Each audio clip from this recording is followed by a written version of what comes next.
hashingiwe ku bumuga. Komisiyo y'imibereho myiza y'abaturage, uburenganzira bwa muntu n'ibibazo by'abaturage muri Sena imaze iminsi mu gikorwa cyo gukurikirana ishyirwa mu bikorwa by'itegeko rigenga abafite ubumuga. Muri raporo iyo komisiyo yashyize ahagaragara ivuga ko kugeza ubu hari intambwe imaze guterwa mu kwita ku bamugaye, nko kuba bahagarariwe mu nzego zose z'ubuyobozi, kuba barashyiriweho amakoperative arenga 100, kubahugura mu myuga, gutera inkunga amashuri y'abafite ubumuga n'ibindi. Presidente w'iyi komisiyo Senateri Bishagara Kagwayire Thérèse avuga ko hakiri bitaragerwaho cyane cyane mu burezi ku birebana no guhuza ikoreshwa ry'ururimi rw'amarenga mu Rwanda. Iki kibazo kikaba cyagarutsweho cyane n'abasenateri bibaza uburyo abanyeshuri bafite ubumuga bagomba kwitabwaho kugera ku rwego rwa kaminuza.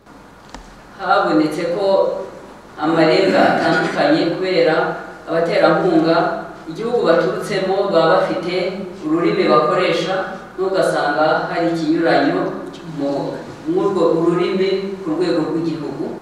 Ubushobozi bwo kwakira abana muri aya mashuri buracyari buto.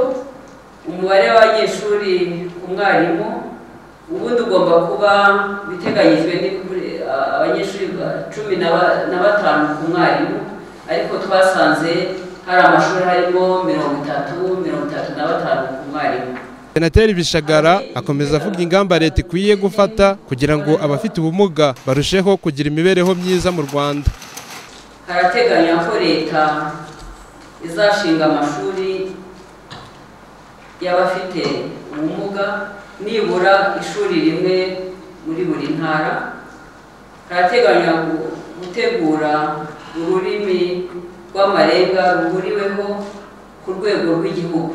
Minedike irateganya ko ikibazo cy'ibizamini cya leta ku bafite ubumuga bwo kutabona bizajya bituruka muri REB byamaze guhindurwa muri PRAI.